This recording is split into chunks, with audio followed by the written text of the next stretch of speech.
So we're going to start recording in 3, 2, 1. Chad Robinson, how the... the Thai food is here. Modern. Modern. Modern. Modern. Modern. We're prepping for a voyage. Modern. The force of an old-fashioned equals whiskey mass times bitters acceleration. Why don't you make that a double? Modern bar cart.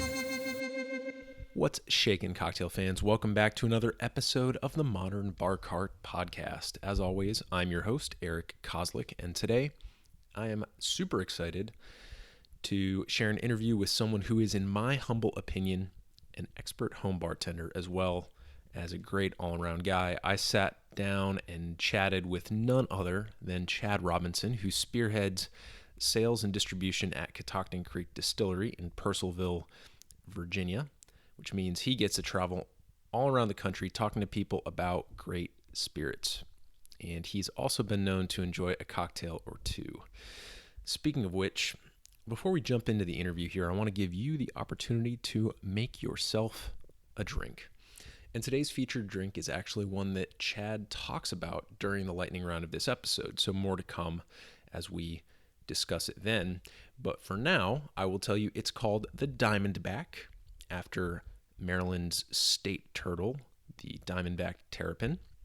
And it's a 3-to-2-to-1 ratio of rye to apple brandy to chartreuse in that order. And as you all know, I'm a huge green chartreuse fan, but this cocktail can be made with either green or yellow chartreuse, which have slightly different flavor profiles, with the green being more herbal and the yellow being a little bit more honeyed with some darker spice notes.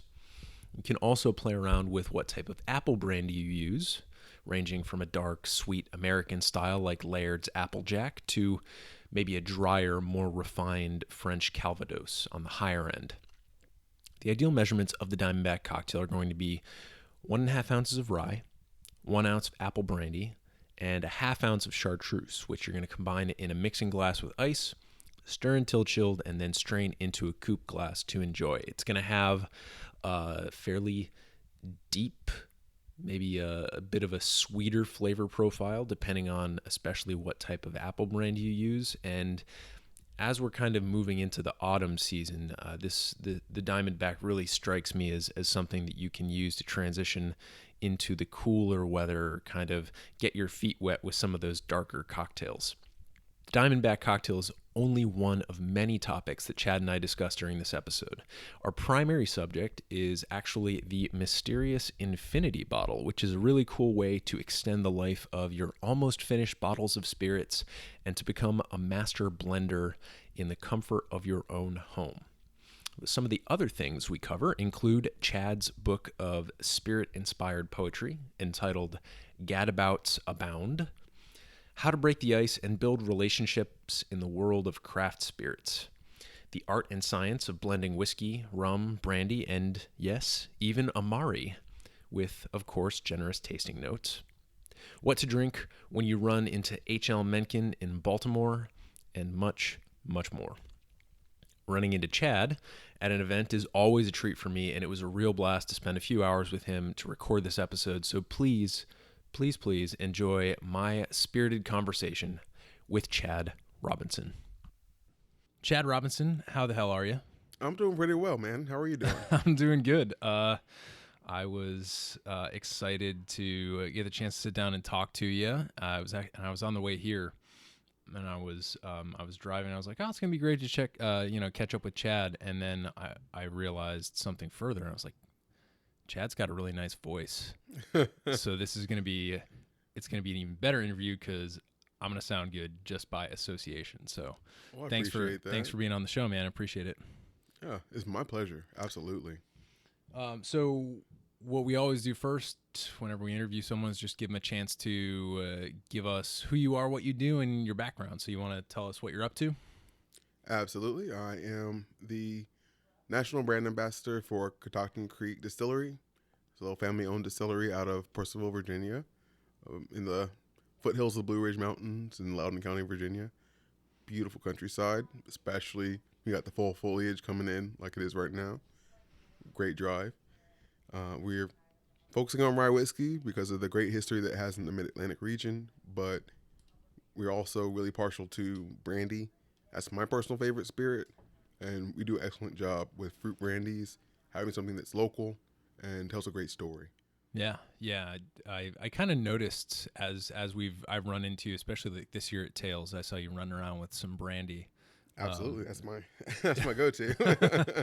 So At yeah, all times. we'll have to talk about that brandy, because brandy is something that I've been really interested in, and I know that we'll be able to talk about it in some detail a little bit later when we get to the topic of this show. So, what do you do on a given day? So lately, it's been a lot of travel. I've been going to places like Detroit. Just came back from Detroit on Friday. I was in Los Angeles recently. I'll be heading up to Berlin on Monday, Really? and then a whole other whirlwind schedule of travel throughout the rest of the month of October. I have this beautiful reprieve right in the beginning of this month, right before the fog of war hits, and I don't know what's going on anymore. Yeah, Berlin. So you're an international brand ambassador. I mean, I typically get one trip a year, so the international title feels a little bit oversold if I try to go for that. Okay. So I stick to national, and even that is a little bit oversold. We're only in 15 states right now, so only 13 of those really are my territory, my responsibility. Gotcha. So regional, I often go for as well, even if that's multiple regions. But I'm quite happy with no title, just being Chad from Catoctin. Yeah. That has suited me for so long. I'm happy with that as well. Assistant to the regional Chad from Catoctin. Sure. Executive Vice President Chad for Catoctin. Fantastic. So a lot of travel, and what do you talk to people about when you travel? Are you sampling your stuff? Are you talking to restaurant people, or are you talking to more retail side of things? It is everything. So bars, restaurants, stores. Sometimes it's larger characters, like a regional buyer or someone who will be the beverage director for a whole group. Plenty of times it's the cousin of the owner of a store who is responsible for picking up new products, and he's the one who tastes, and the owner doesn't taste because he's not normally there. All those kinds of things. It'll hit the whole range. Yeah. So mom and pops all the way to, Kempton Hotel buyers and things like that are going to be a little bit more of the seasoned professional. Gotcha. So you a whole range of people, and From you're all just over the country. Yeah, man. That's so. It seems like that's exciting. I'm sure it can also get exhausting. But one of the things I appreciate about you is that you're such a great person to get along with. And I mean, we met when I was first just getting into things, and you were very accepting, very curious. You came out and tasted when we were giving, it was a couple of dudes from DC coming out, and we were trying to get Scott, the owner of Catoctin Creek, to be interested in our little cocktail bitters startup. And you came out, you tasted them, I remember, and you were just really, really kind and really welcoming. So I think that, I thank you for that, and definitely great to, be able to years later come down, sit down, and record this for sure. Great way to come full circle. Yes. So what do you think, if you had to pick like what your favorite thing and maybe the most challenging thing about your job as somebody who goes out to these places and interacts with all these different types of people to kind of tell the story of your product, Right. What's your favorite part about that? And then maybe what's the most challenging part? My favorite part is always meeting the new people. I'm at a point now where I meet so many new people that is admittedly quite difficult to remember names. I'm pretty good with faces. So a lot of times, even if I don't remember someone's name, I'll see them and I can do the generic term of endearment like, hey, buddy, hey, guy, Buckaroo. hey, friend. Yeah. But thankfully, most people are pretty forgiving if you don't remember their name. Every now and then you meet someone who's a little bit harder on you about it. But in general, people are glad that you at least remember something about them, at least a face or I'm typically pretty good about recall once I get some context. I'll remember stories and what we were talking about, and all that will start to flood back on me. But me recalling it on my own, that part's hard. But it's always great to have an opportunity to meet new people, understand more about how their business works, how things have been going for them, and some unique stories about what they've been going through. Because every part of the country that I go to is slightly different. So talking about retail in Tennessee or on premise in the Bay Area, each of those stories are going to be so vastly different that it's always great to kind of collect the little anecdotes. That's one of the things I enjoy most about it. One of the parts that's most challenging is being a no-name brand. So when someone comes in and they're talking to me about a Bullet or a Redemption, well, those are multi-million-dollar brands with lots of marketing dollars behind them and fun names that people have heard come up for a while now. For us, when I go to speak to someone, unfortunately, they'll have never heard of Catoctin Creek ever before in their entire life. And it doesn't entirely help that if you're not from the region, it can be a little bit challenging to discover what the pronunciation is. So you start talking about it, and they stumble over the pronunciation when they're trying to ask you about it. It makes them feel a little uncomfortable, and then you got to make them even more uncomfortable by talking about all these kinds of things with about which they know nothing. So yeah, that is tough. We all often get confused with when I say embitterment, it kind of gets confused for Bittermans, and so people get excited. Oh, you're with Bittermans, which is, for folks listening, it's a very large bitters brand, and I kind of have to like put on there and be like, no, it's embitterment. Usually sometimes when you're talking to people, obviously we're in loud situations. Sometimes you're at a bar, or sometimes Right. you're at a noisy trade show, Right. and that can kind of put the stress on the pronunciation and stuff. So it's really interesting, that first interaction with a brand. And so how do you, like, when you get in a situation when somebody is like a little bit confused, whether that's maybe I feel like you're probably dealing with like mostly professionals, but Right. I'm sure you've also dealt with people who are just coming in, people who are just casual at-home bartenders, Right. like most of the audience of this podcast. So when you have that kind of awkward interaction, like how do you make it less awkward, and how do you get to like the stuff that where you're talking about the value of your products? So the awkwardness is typically going to be coming from the fact that they don't know anything about me, and realistically, I don't know anything about them. So we're in this kind of sales piece and doing the presentation that's trying to win them over and make them buy something. Well, a lot of times I like to take the step back. Say we're people. I want to find that little way where I can connect with them on a different level. That totally helps. So some of my favorite ones is talking about something that they might have on like you say, if it's a retailer, they'll typically have minis or special bottles behind them, or they might have some posters nearby, or a wine that is kind of funky, different, something I can point to, talk to them about it, strike up a conversation that's not entirely focused on what I'm trying to sell to them. Sure. It's always better in this business to focus on the relationship aspect of the business. Right. So it's not purely a widgets and P&E reports and all those kinds of things that you might get wrapped up by for a corporate business. Instead, I can focus on the interpersonal aspects that will help demonstrate to them how much value we can bring in the personalities behind the brand. Right. And I'm sure obviously getting the product into their mouth is important. I mean, that's one of the things they say about, food products is the best way to get somebody to buy a food product is to get it in their, get it physically in their mouth so they can taste it. And I think, flavor is something that's really easy for human beings to bond over. Right. So I think that's a really good tool for us. That's usually what I use. If people are confused, I usually just hand them a tasting spoon and say, let's go. A really good point there is just how it's less of a hard, cold, calculated science and more of an art of conversation, of relationships, and kind of going off that art. I want to talk about a couple things here with you tonight.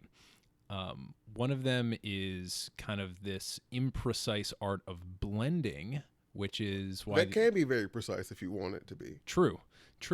But I think from like a very if you take several steps back, it looks like it's this just genius art of like somebody who's like kind of a mastermind tinkering and blending all these spirits in what we've got here in front of us, which are called infinity bottles, which is something that I was very excited that you kind of brought up as a potential show topic. So we'll definitely get to that. But before we do, you are extremely unique in that you're extremely unique in that you've actually created a piece of art or a collection of art kind of inspired by your experience working with spirits and cocktails and all that. So I was wondering if you would be able to talk about your book.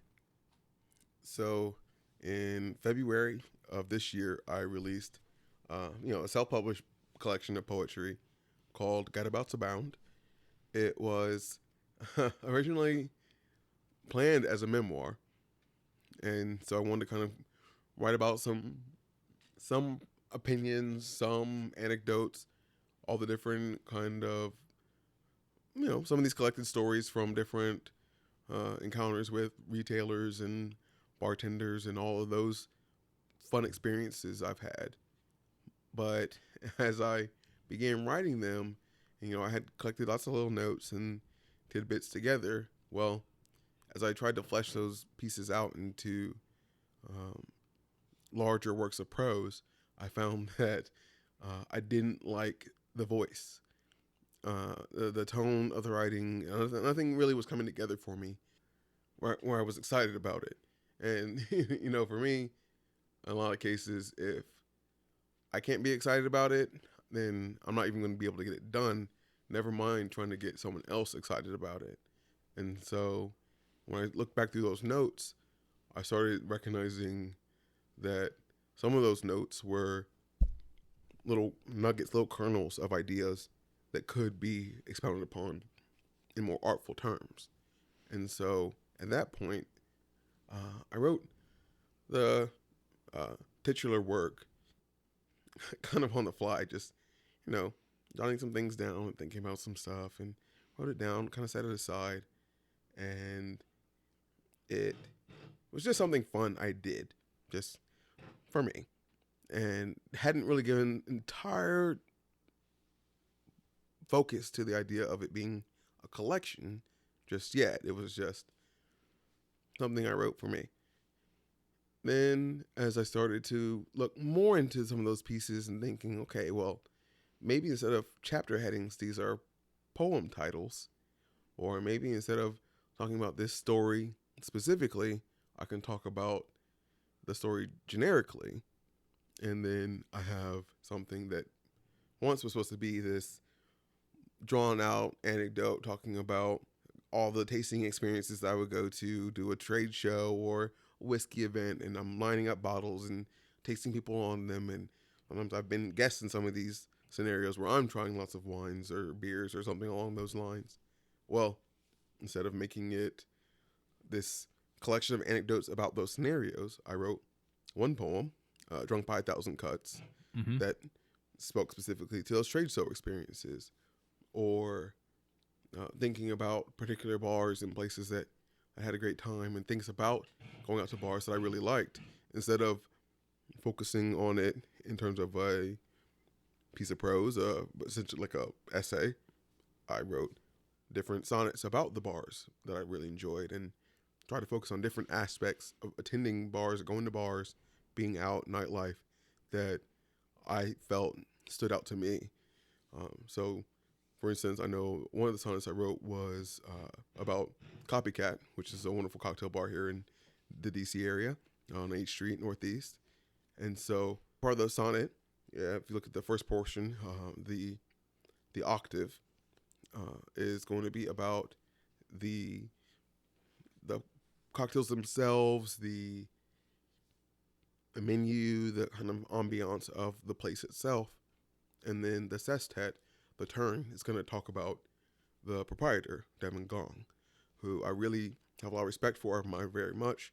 And so for me, it's looking at what makes these bars great.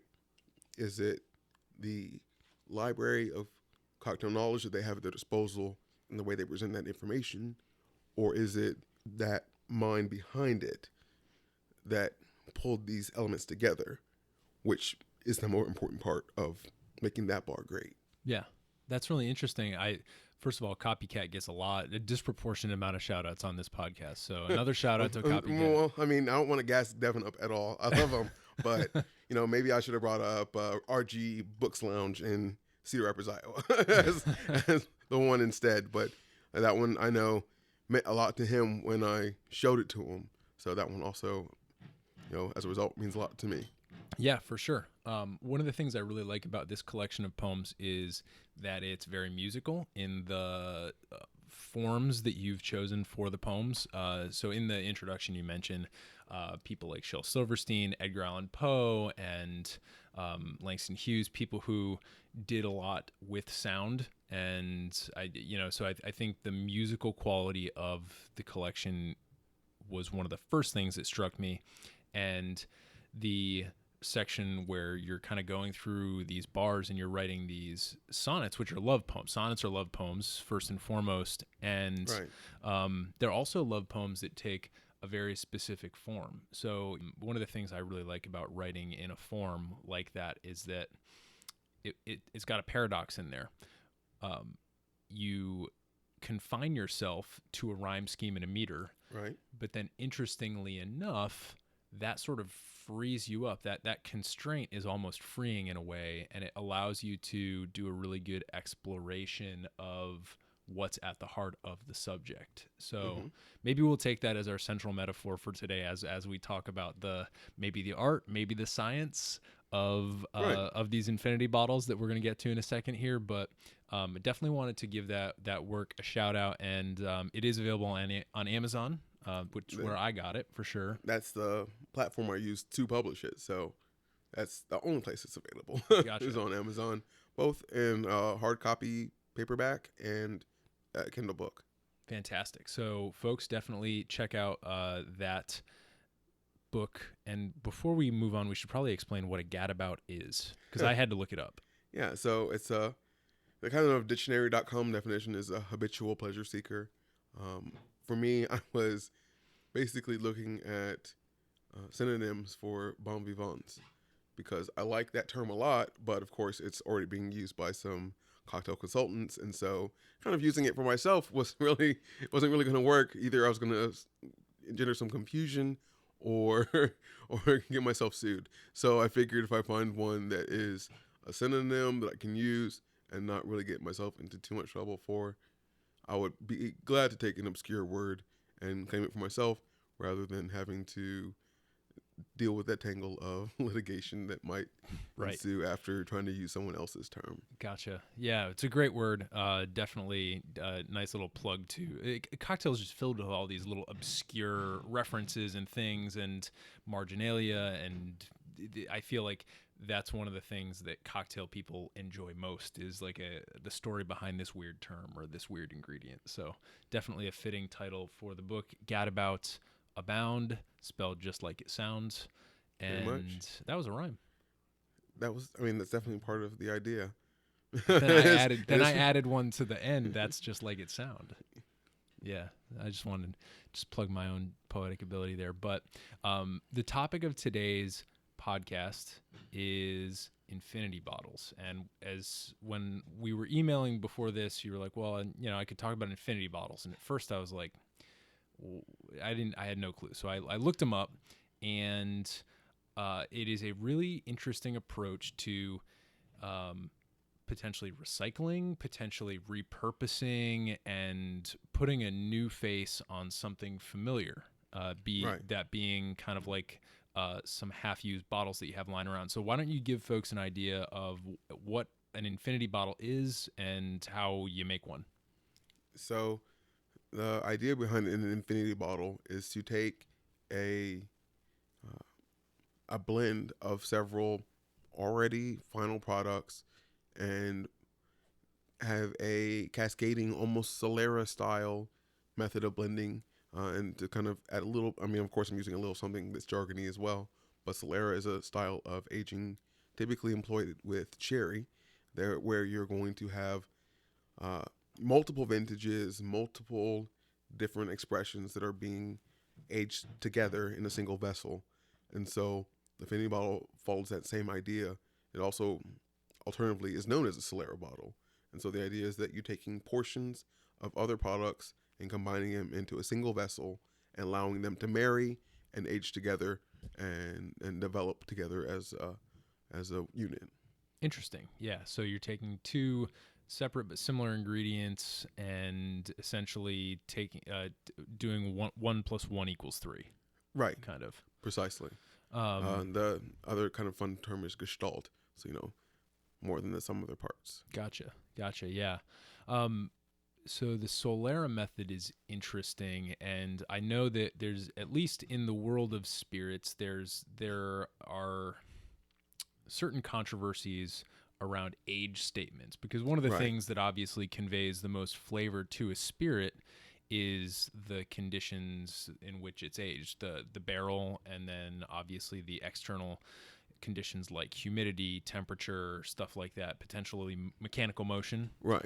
And so generally the thought is the longer something ages, and you can correct me if I'm wrong here, the longer something ages, like we'll take Scotch, for example. The longer a Scotch sits in a barrel, the smoother it gets generally, the more different kind of darker, sometimes sweeter flavor notes it picks up. Right. And so that's why when you walk into the store and you see a 12-year Scotch and like a 18-year Scotch, the 18-year costs way more than the 12-year because of that, both the time it spent in the barrel, but then also the perceived increase in quality, right?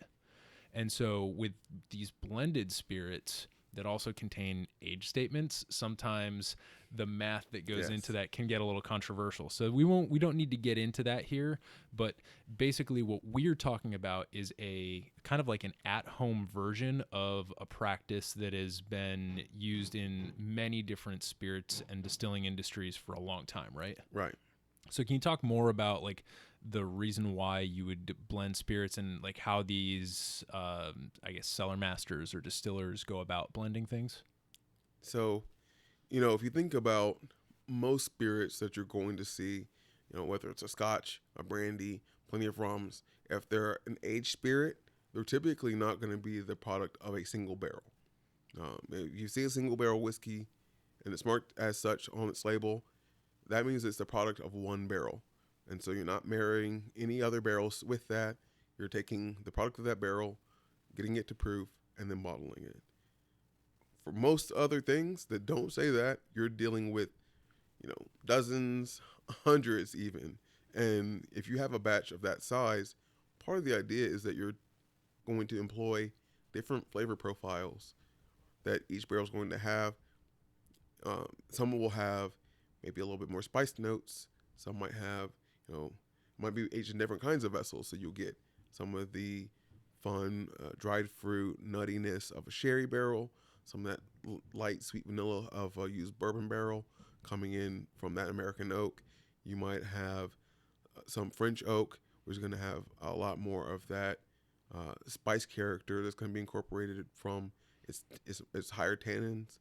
If you have all those different kinds of oak, different things that have been aged in it before, the flavors are going to be different. And so to get a harmonious and consistent flavor, you're going to want to have those different elements incorporated at appropriate levels.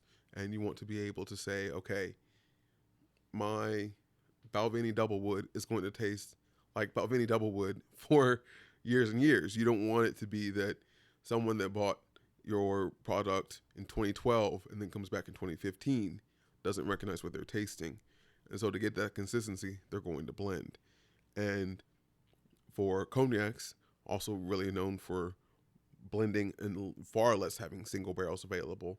You're going to have things that are incorporating really, really old cognacs because they can add more of a body, more of a spice, and a different kind of mouthfeel and character to that spirit at the end.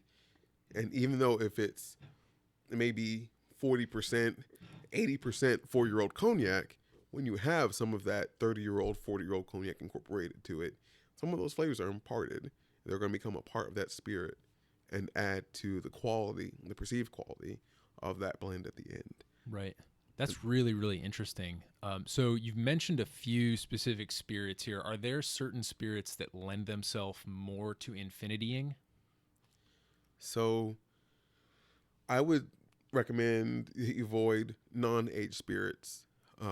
Typically, those are going to be ones that, think about a mezcal or a tequila or a vodka that hasn't seen any time in oak. Well, part of what you're wanting to take advantage of is the different styles of maturation, the different things that they've been aged in, the different age of those products, and how that all the characteristics of that maturation are going to show in your final blend. And so those unaged spirits typically or have different flavors for certain, but there are very limited times when I would recommend using them heavily in a blend, just because they're not going to add the same depth of character to your blend on the other side.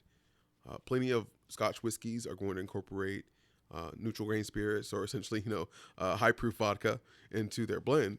And part of that is what people perceive as inferior quality spirit, because you're not going to have something that has the same character, the same depth of flavor. You're using something that is inherently flavorless. And so it adds to the proof, it kind of extends it, but it doesn't necessarily add the same kind of character that you might be looking for. For ones that are already typically blended, such as brandies, rums, and whiskeys, then those really lend themselves to it really, really well. I think that's great about rum. Rum has a long history of being used in aftermarket purposes where they're already blending it. If you have if you want to do a daiquiri or a zombie, and some of these particular rum cocktails, some of those rum cocktails are going to require a balance of different kinds of rums. They're going to have different flavors. If you're going for a historically like a French Indies style Martinique rum agricole rum, you're going to have a lot more of a like grassiness that you don't really get if you're looking at a funky estery Jamaican rum. Mm-hmm. Those characters are not going to really overlap at all.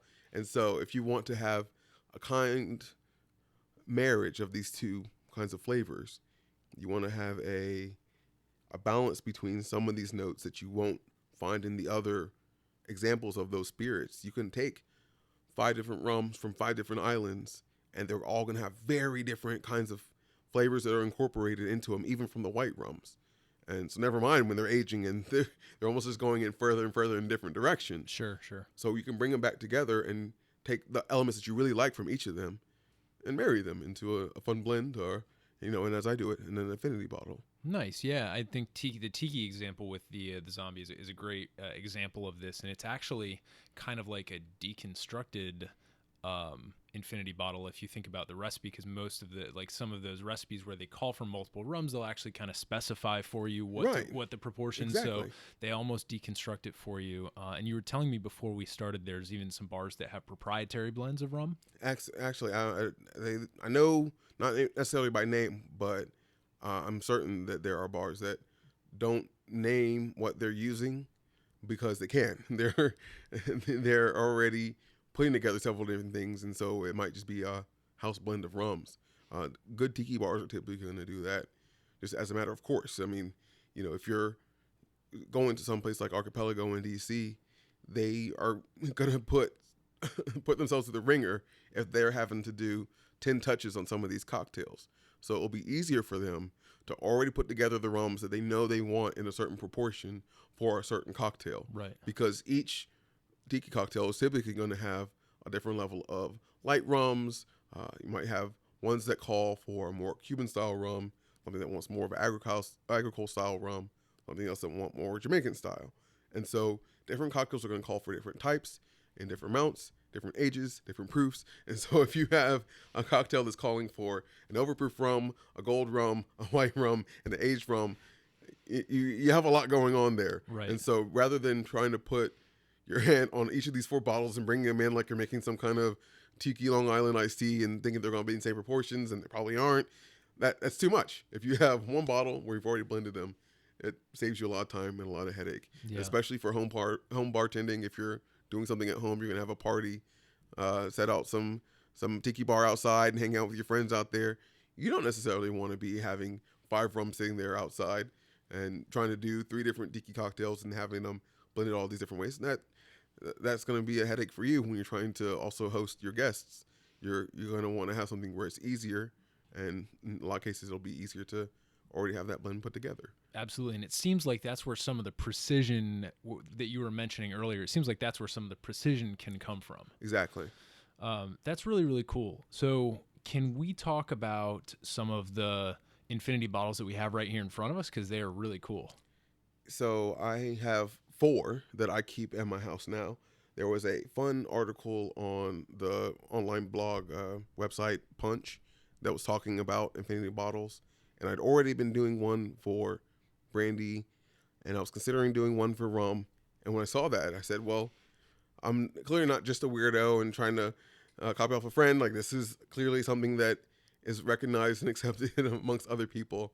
So I'll definitely approach it more seriously now. And so I added the rum one at that point, and in short order added one for Amaro and for rye whiskey. Being that I work for Catoctin Creek, the way that I decided to approach my rye whiskey blend is to take our very limited rabble-rouser expression, and for that infinity bottle, there's a lot more precision than the other ones I've had to date. In all the other cases, it's how about a little of this, and maybe pour some of that. And I like this one a lot, so I'll pour a lot of this. For the rabble-rouser one, I went for 200 milliliters of each expression. We've had a 2015, 2016, and now a 2017 release. Okay. So at this point, the Catoctin Creek Rye Infinity Bottle is all of our existing releases of Rabble Rouser blended together. The brandy one, being that it's the one I've done the oldest, I have no idea what all has been in this one at this point. It started off with Hennessy XO. That was a delightful wedding gift from the owners of the distillery. And the most recent addition was a single barrel Commandon cognac that the retailer that I was pitching to that day happened to have on their shelves. I'd never heard of the cognac house before, and so I was really intrigued. I looked it up while I was kind of in between meetings, and we had a little moment, and then I decided, well, I really want to have this bottle, so I'm taking it home with me, and so it became a part of this fun blend that I have. Really cool. I really like how the rye infinity bottle has at this point become almost like a time capsule, because you've got all 3 of them in there. And so It's like you've got this, like, it's almost like you're drilling down into the ground and collecting that core sample, or you're going back through the rings of a tree and you're saying, well, that was there. This is really cool to be able to track that progress through flavor. So that's really cool. So what are the other 2 that you have? So for the rum one, I went all over the place. I am definitely a contrarian in a lot of respects. I typically don't keep much whiskey in my house, though to most people I'm a whiskey guy because I work for a rye whiskey distillery. But my first love was cognac, and I have taken a very special liking to rum, mostly because you can still get a really high quality rum at a reasonable price. And so you can get a beautiful 12-year-old, 15-year-old expression of rum that is, I mean, in all fairness, the age statements aren't necessarily as clean and cut and dry as we would like to see in American and Scotch whiskey circles, where the youngest part is the age statement Right. This typically, the oldest part is the age statement, or an average, or whatever they felt like doing for that particular one. Right. Whatever math looked best on the label. Yeah, there's some 15-year-old in here, so let's put 15 on the bottle. It's like, no, it was actually bottled by a 15-year-old. Yeah, something along those lines. So it's not as strictly adhered to rules for rum, but still you can find great quality rums at $30, $40, $50. What are some brands that you like? So personal favorite rum is Bourbon Court 8-year-old. I really enjoyed the Pampero rum from Venezuela. I love the Duquesne Martinique rums, Clermont. The Angostura rums are really, really great. And I definitely take to some local rums. So my friends at Lion Distilling in St. Michael's, and we're going to have some Mount Defiance rum, and I had some friends that were distilling rum in St. Lucia at one point. Definitely have theirs. Cotton and Reed in DC. Well, they do a So good I have job. lots of local friends who dabble in rum that are naturally going to be part of this bottling as well. Yeah, for sure. It's a lot of good names in there. My personal favorite at the budget level is Mount Gay. Mount Gay Eclipse is, I feel like, the most consistently available bottle at a really accessible price point. And then I think once you move past that price point, you're going to move into I feel like the Bourbon Court is probably one of the most pervasive cocktail rums out there. I see that behind so many bars. And I'm not as intimately familiar with the flavor profile on its own, but I've had it in enough cocktails to be able to really, cling on to that as a really good name. So for those of you who are out there who are maybe interested in figuring out where you're going to start your infinity bottle, those two could be probably among the more accessible of the ones that we listed for sure. Absolutely. The Bourbon Court 8-year-old is typically between $25 and $30 on the shelf, and so that's a really great place to start. I typically like to start with a backbone of something that I really, really like when starting these infinity bottles. So having that Hennessy XO, of course, was a beautiful place to start from in the very beginning. And I've had lots of really great cognacs that I've had over the years that have been incorporated into this infinity bottle. And then even fun things like I put a little Laird's apple brandy in here, some, the Cardinal Mendoza Solera Grand Reserva Rana de Jerez. Something that's, totally obscure, sherry aged, not something that people are going to necessarily gravitate towards when they're walking through the liquor store. But for me, something that is going to add a really unique character to my infinity bottle, at least for one period in time. Sure. It might get overwhelmed by some of the newer things added later on, but at one point they'll definitely get a lot more of that sherry character because of its incorporation. Right, and it does become kind of almost part of the DNA of the liquid. So that's pretty cool. What about the Amaro? So the Amaro one is definitely another case where I started with something that I loved, but I also include something that I hate. I do not really take to Fernet personally. It's like someone put a menthol cigarette out on my tongue, so it feels like a punishment. I feel very strongly about punishing myself when I'm drinking. So at this point, I now refuse Fernet shots, which I'm sure in some circles is heresy at the highest degree and probably is deserving of some death penalty of some kind. But maybe a second Fernet shot. that would be a fate worse than death. I have to live with that on my palate for a while. So it is just not something I really like, but it's almost like a spoonful of medicine. And so I did incorporate a little bit of it into my blend of Amaro, or of Amari. It's very dark. I almost thought that it was a port at first. It is. It's jet black is absolutely all the other ones you can definitely see through. There's a little bit of translucence, but for the Amaro blend, it is totally opaque. You cannot. Yes, that looks like a giant inkwell. Exactly, it does. And so for the part that is I love the part that is the backbone for the Amaro blend is Averna. I love blending or cocktail mixing with Averna, and so that became an easy one for me to rely on to make up the bulk of what I'm blending there. But naturally, I'm going to include some Don Ciccio Affili. They have some wonderful Italian-style spirits made right here in D.C., and so that was going to be a natural one to rely on. And another one that I really enjoy drinking on its own is Amaro Nonino. And so those are some major components. The Della Serene from Don Ciccio with the Averna, the Fernet, and Amaro Nonino. Those are the primary spirits. That's pretty in cool. That blend.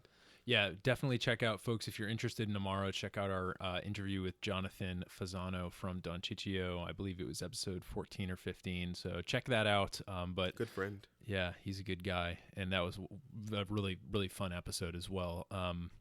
I kind of suspected that when you brought Don Ciccio up, I based on the color, I thought the Della Serene was the one that you used, and that's definitely, I think, my favorite product of theirs. It's just really, I think it is, and it's meant to be enchanting. Like it's got that kind of mesmerizing flavor profile. So very cool. Do I get to taste maybe one of these? I mean, we have tasting glass. I even have a dump glass, so you don't have to be I would wedded love to a big sip, but you can taste any of them. And even sometimes I am going to cocktail with them and do a Black Manhattan incorporating either one of the base spirits and the Amaro blend or multiple base spirits and the Amaro blend. Wow. But even though I put maybe 50 milliliters of Fernet in here, there's still an overwhelming Fernet influence. I keep trying to cut it back every time, add a little bit more of something else. Last time I added to it, I put in more Nonino, but that Fernet's still there. It's definitely a little bit more muted, but it sneaks in on you. Any of these that you like to try, though? I mean, of course, I would highly recommend trying the Rabble Rouser one. I mean, Not only is the Rabble Rouser very limited, but we don't do very much blending at Catoctin Creek. We typically are doing only single barrel expressions. And so to have a blend of the Rabble Rouser expressions already is really special and unique. And it's one of the things that I really looked forward to when I was considering doing this, being able to have this fun, different blend that no one else will ever see anywhere else. Right. So I am going to taste that right now. I just poured myself a little taster. I'm going to give it a little bit of air. Can you talk a little bit about the Rabble Rouser in terms of proof, aging, mash bill, just stuff that our listeners might be interested in? Right. So our Rabble Rouser rye is typically a 4-year-old expression. This current year's expression was 3 years old, but as with all of our rye whiskey, it was 100% rye, and it is bottled at 100 proof. And so those first couple expressions essentially are following that same kind of bottled in bond kind of rubric of 4 years old, 100 proof, still in the season, product one distillery. That's what we're looking forward to kind of incorporating it as eventually, I would hope.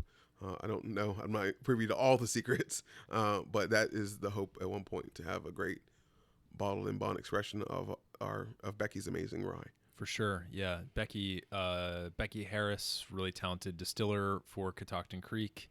Some of the tasting notes I'm getting, so when I smell it, it's actually very floral. Once you get past the booze burn, once the booze kind of evaporates off a little bit, I'm getting a lot of floral notes, like almost like an orange blossom or a chamomile or something that's kind of got that soft. No, I want some. I mean, in all honesty, I don't know if I've tried it since I married them. I maybe tried it soon thereafter, but part of the beauty of the blending process is that these spirits don't necessarily age, mature in the way that we think of it in the barrel, but what they will do is join. I mean, they are solutions, and so once you make one solution, they will marry together, and those flavors will change. Certain things will express themselves more. Other things that might have been more prominent in one are totally subsumed by something else. So you will have a spirit that for the rabble rouser expression from last year, I would get lots of strawberry red vines initially, and then it would kind of blow off, and I would have more kind of leather tobacco notes. And for this year's expression, I typically would get a little bit more of a kind of phenolic, a little bit more of a smokiness than I've seen in some of the other ones. But some of these things are going to come and go and express themselves differently over time with water. When you first pour them from the glass, once you're married together, all these things are going to change as a result of putting these spirits together. Yeah, so it's a really good way. Interestingly enough, I mean, so think about this, folks. You're at home, you get into home bartending, you spend a couple months making some cocktails, and you pick up 1 or 2 bottles of fairly high quality spirits. And as tends to happen when you get down to the bottom of these bottles, you kind of get attached to it, and you don't want to completely use it up. And once you acquire a few of those, the infinity bottle gives you the opportunity to kind of put a new face on those spirits and give them a whole. It's almost like a second life to these these bottles that are almost on their last leg. So, as you're hearing, Chad and I just had like a couple of very different flavor tastings of the infinity version versus the individual years bottlings of the rye. So it kind of just goes to show that once a spirit's in a bottle, it doesn't mean that that's the last version of it you can get. There's so many ways to kind of repurpose and do more fun things with it. So what are you getting? I'm definitely enjoying that kind of lingering rye spice. That's always one of my favorite parts. That kind of pepper and bit of cinnamon that comes in there. But I get some great grain character on there. A lot of that kind of like straw. Yeah, like a sweet straw. And like a wildflower field. So that kind of floral character, the grassy character, that kind of light, floral, grassy note, along with the pepper spice, just like a hint of it's like a butterscotch, kind of really early on. Like it's not like a heavy vanilla, right? But there's it's not lots of vanilla in there, but there's that kind of great heavy caramel kind of note that comes in really early on, and then gives way to that field kind of character. And I don't think that that's a flavor palette that most people expect out of something that is 50% alcohol and made out of a base grain that is kind of notorious for being a little bit rough around the edges. So I think that's kind of a cool testament to what's kind of going on there at Catoctin Creek. Yeah, and for our normal round some rye expressions, I typically get so much fruit. But that's one of the fun things about the rabble rouser. A lot of that fruit is kind of gone.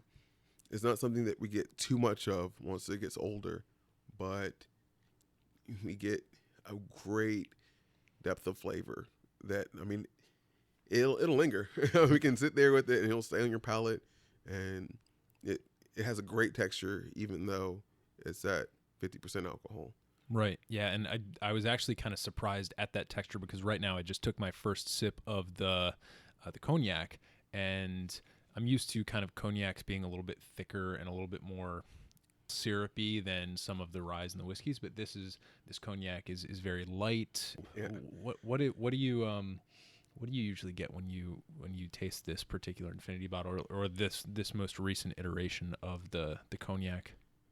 So part of what's going to come into what I'm using for the cognacs is a divorce from the larger houses that you're typically going to see gracing most liquor shelves.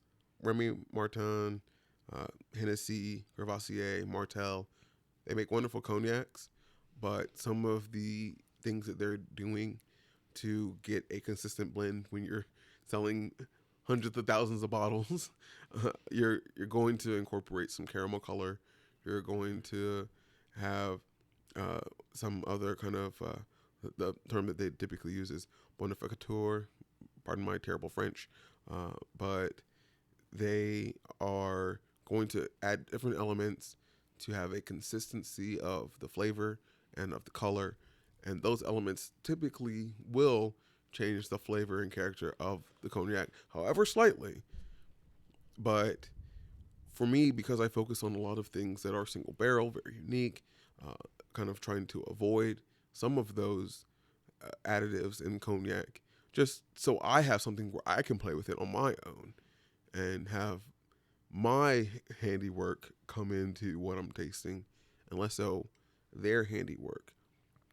Right. So I'm trying to make something more akin to what they're going to have as their final product, because they're typically using things that are marriages of several casks.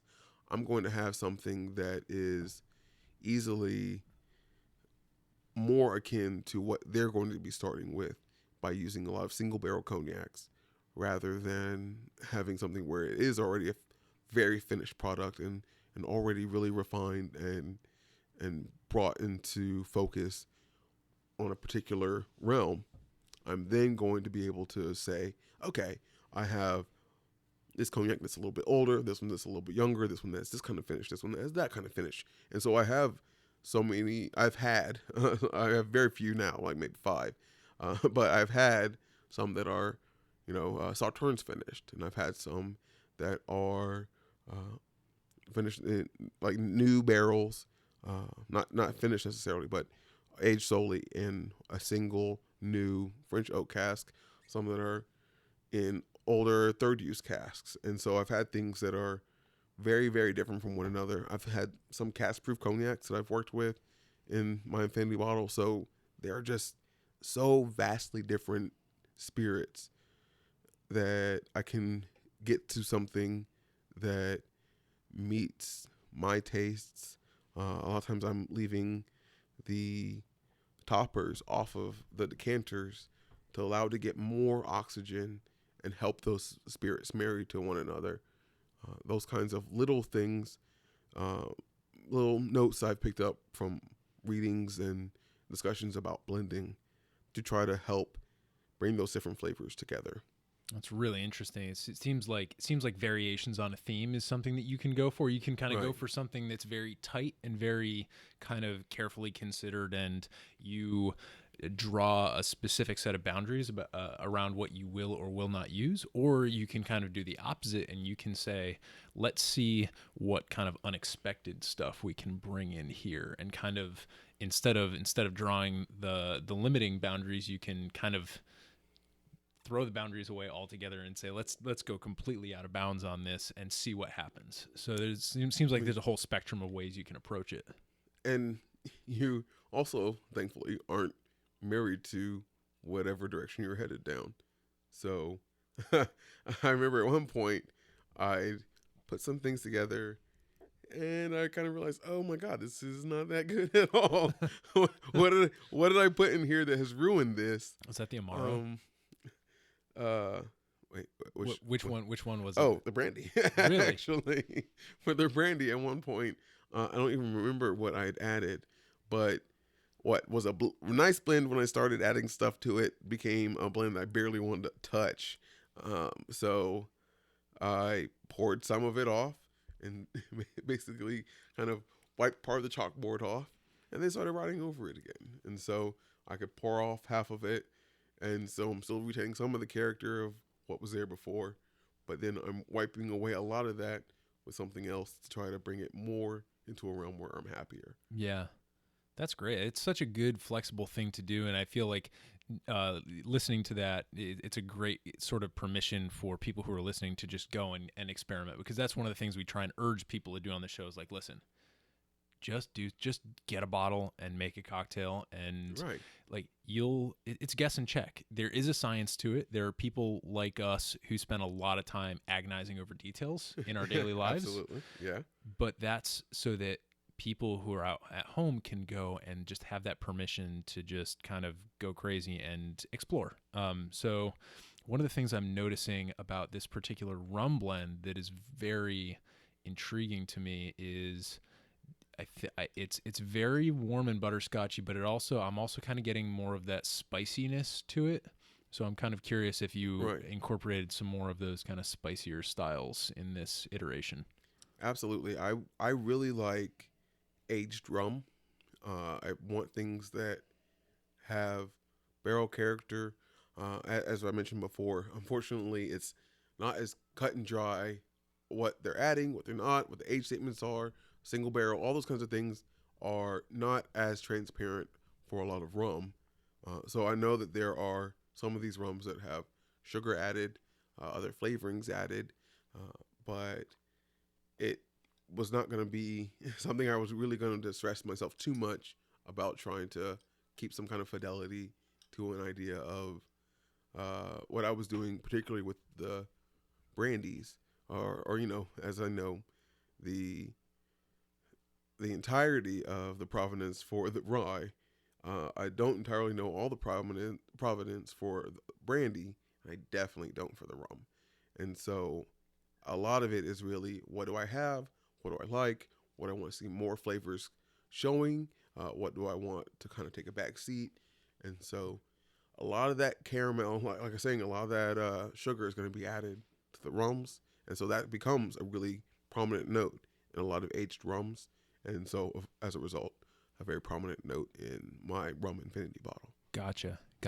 Well, I mean, we've been really having a good time investigating these things here.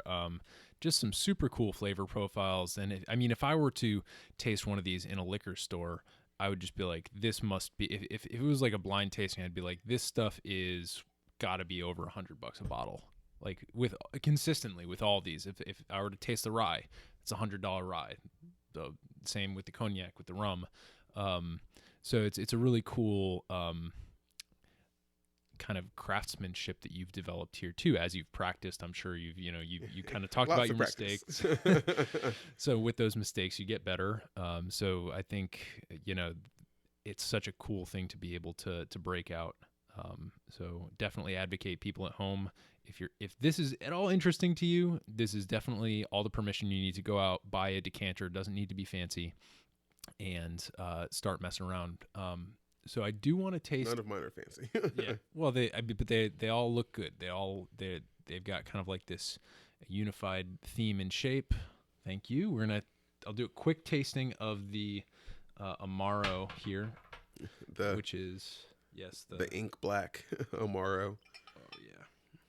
Start to see a little bit of the color come through when it's not all together in the decanter.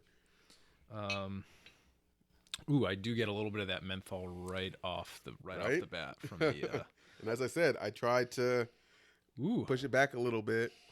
Well, the Amaro della Sorrento from Don Ciccio also has a decent amount of that characteristic as well. Does that come from saffron? I'm actually smelling a lot of saffron in this, and I know that's a key component of Fernet. I've heard that they actually control a portion of like the world's trade of that particular spice.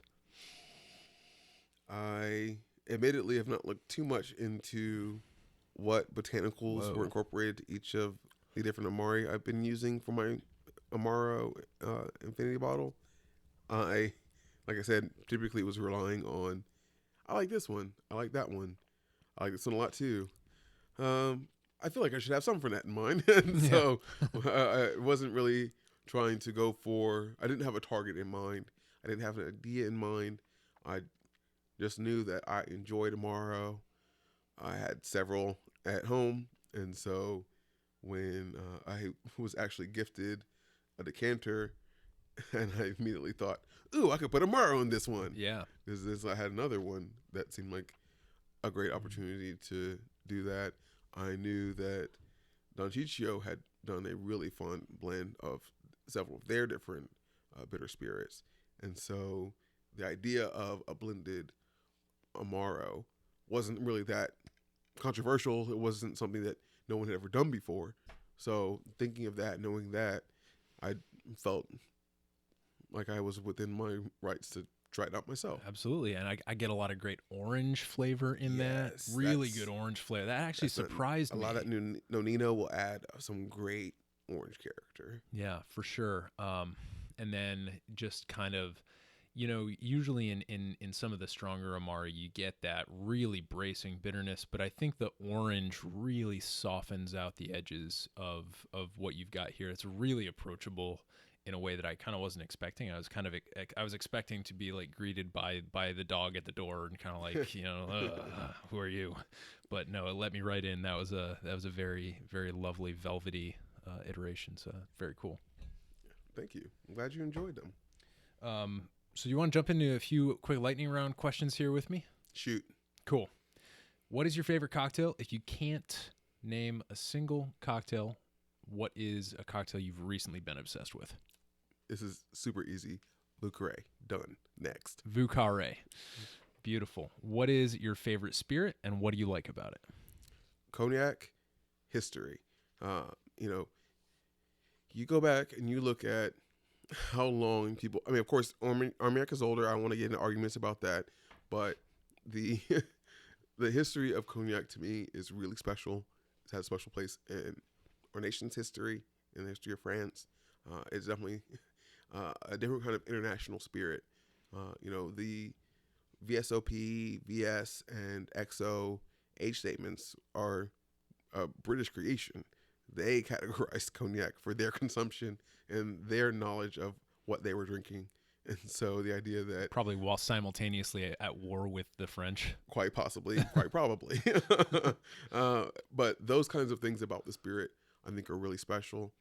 And for brandy in general, cognac specifically, but brandy in general, it's great to have a spirit where you have a substrate that is not, the grapes are not going to be the kind of sown in the beginning of the season and harvested at the end kind of thing.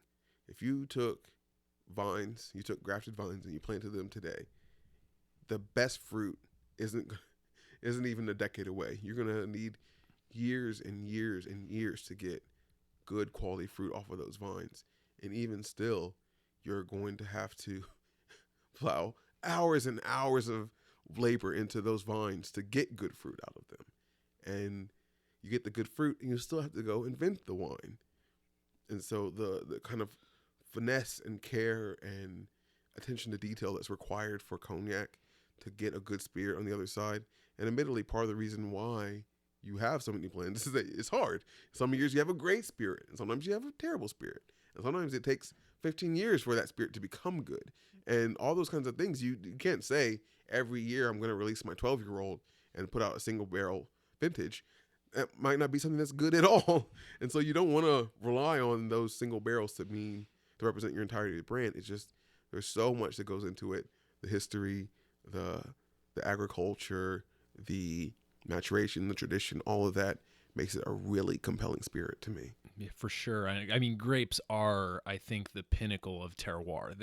Grapes define terroir. You can get it in other things, certainly. You can agave definitely has a sense of terroir. Yeah, but for grapes, I mean, just one other observation I'd have on that is that a lot more recently, I've been speaking with people like Carly Steiner of Mitsu, for example, who are talking about grape-based spirits or aguardientes or eau de vies that are not aged, and like pisco, like Singani. Mm-hmm. And so I am not super familiar with those. I'm familiar enough with them. I've had them before, but it's interesting that now people are starting to be able to appreciate the flavor and the value of even unaged grape spirits. So kind of a cool little trend. I mean, I'm definitely one of those. If you go look into Peruvian pisco, you can have ones that are aged made from different grapes, aged in different ways. The spirit itself won't be aged, but the way that they're making the wines are going to be completely different depending on what style of pisco they're making. And so you'll have Mosso Verde that's nothing like the kind of common Quebranta kind of styles of pisco that you're going to try. And so, yeah, it goes in that same, I mean, like I said, brandy generally, cognac specifically, that's my favorite. Yeah, there's a lot of different buckets, a lot of different squares. A rectangle. Rectangle is not necessarily a square type situations in the world of Calvados, spirits. that same world for me. Sure. All types of brandy. Love them. Pisco, Zingani, all of it. Awesome. Great answer. My favorite question: if you could have a cocktail with anybody in the world, past or present, who would it be? Where would you go? What would you drink? And what would you talk about? So I did kind of give us a little thought. One of the fun ones to me is Angel Menkin. I think he's known for his drinking, and being that he's a Baltimore man, figured we'd go somewhere in Baltimore. I'm not sure what places he would have been frequenting 100 years ago, but I figure something along the lines of a little corner bar like Idle Hour in Baltimore be a fun place. We don't have to have some fancy and ritzy place. We don't have to be somewhere like that. Just somewhere we can sit back and enjoy each other's company. And particularly because I'm a fan of Idle Hour, I'm going to drink something with some chartreuse. And so naturally, Diamondback would be a great choice. It's a Baltimore cocktail. Really? After the Diamondback Terrapin, I should know that. Clear. I went to the University of Maryland. I should probably know this cocktail. What's in a Diamondback? Some beautiful things. Rye whiskey, apple brandy, chartreuse. Oh, man. It's underutilized cocktail proportions, 3 parts, 2 parts, 1 part.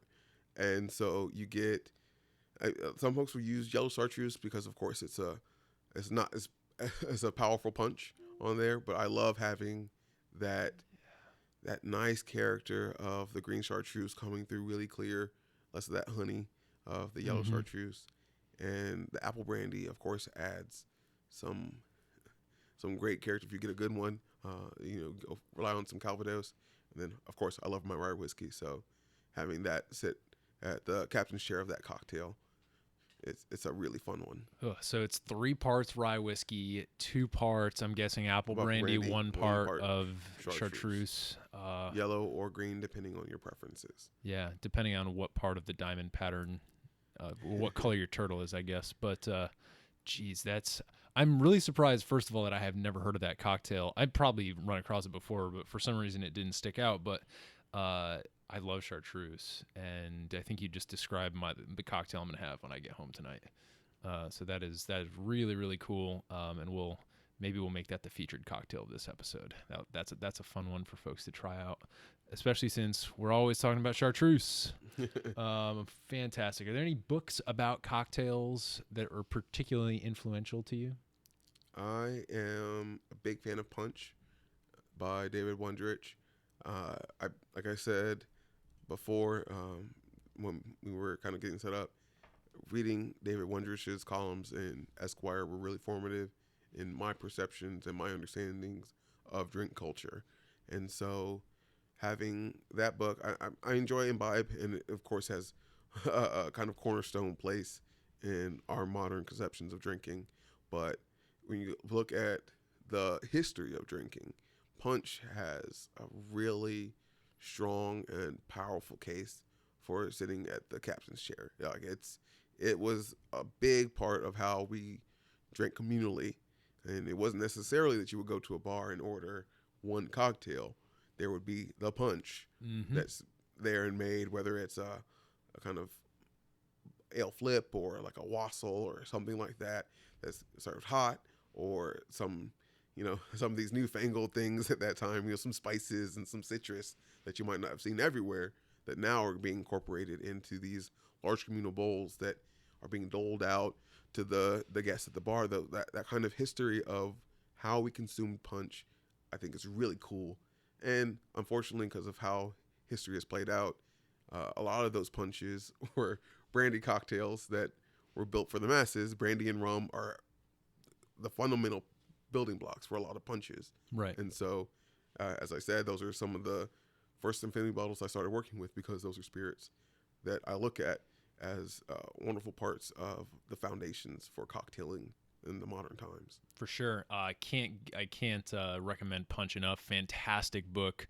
And I've said this before, but it bears emphasizing that Wondrich does a really good job converting. He's an expert researcher, and he does a really good job converting old measures to conventional measures. So he'll give the original experimentation.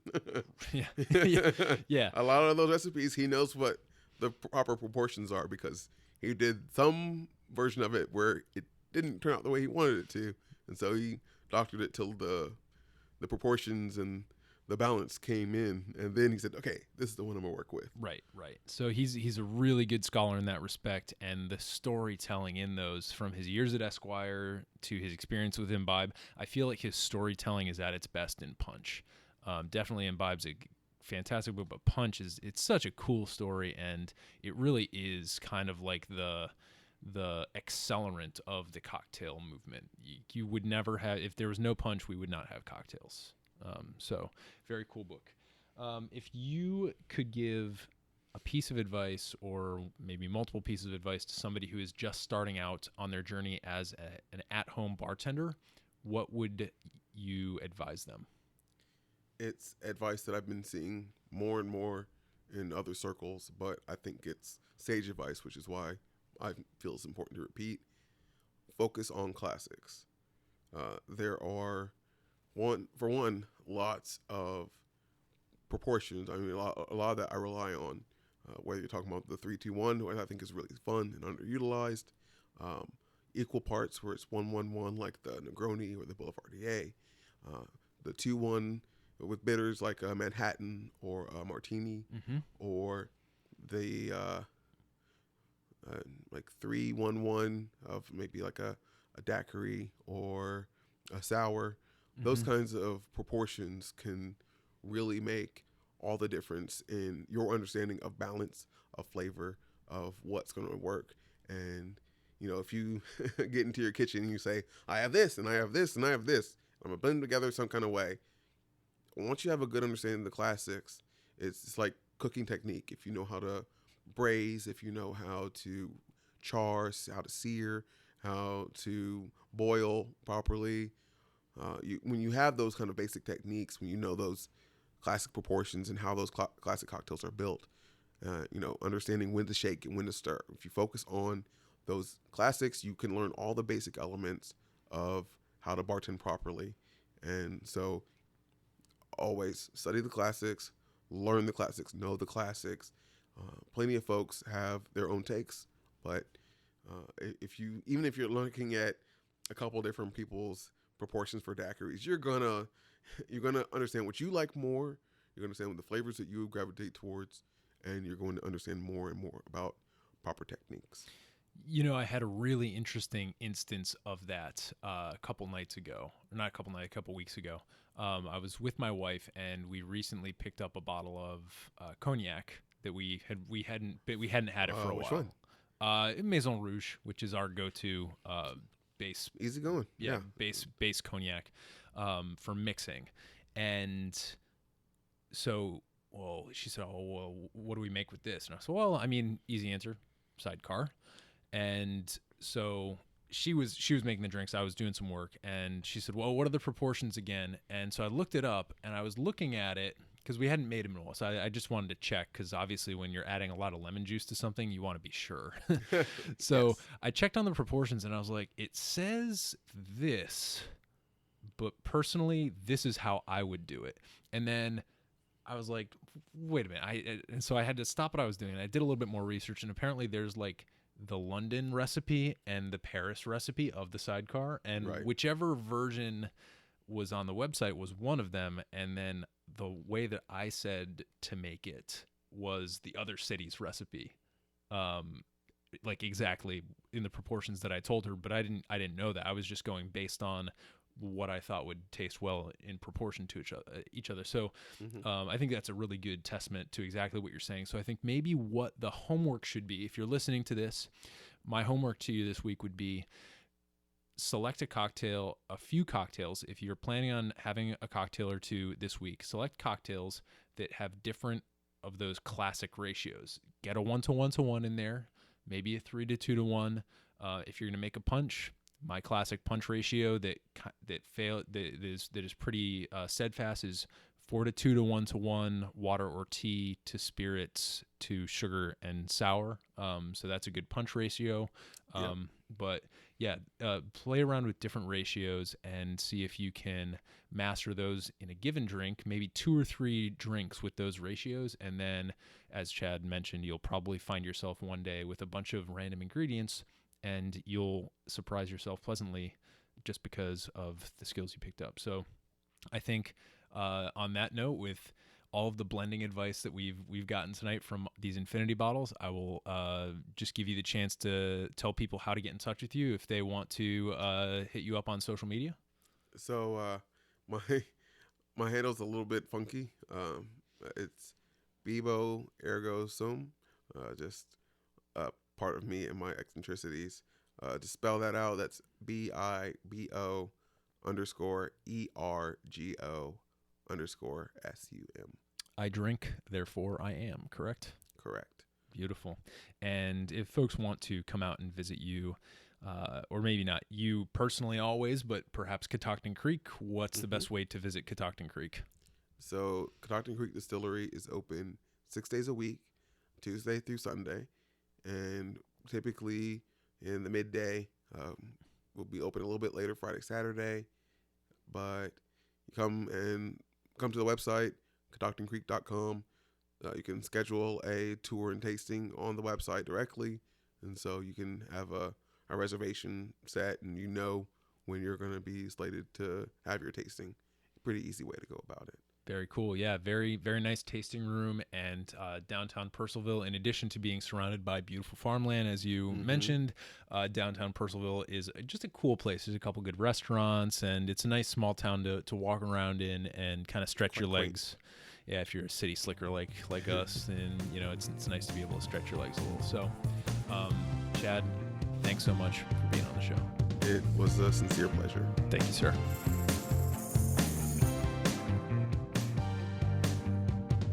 Hey everybody, thanks for listening. I just want to remind you that this episode might be over, but the journey and the discussion are just beginning. If you're excited about the content in this or any other episode, please tell us. Follow us on Instagram at Modern Bar Cart for recipes and great product tips, or stalk me personally at Quixologist. That's QUIX-ologist. You can also like us on Facebook by searching Modern Bar Cart, or hit us up directly via email by sending a note to podcast@modernbarcart.com. That email address, by the way, is also the one that you should use if you've got any cocktail or home bartending related questions you'd like us to address, or if you think you have a unique perspective on the cocktail world and would like to be interviewed for all to hear. I'll see you next time, but until then, drink responsibly and experiment boldly.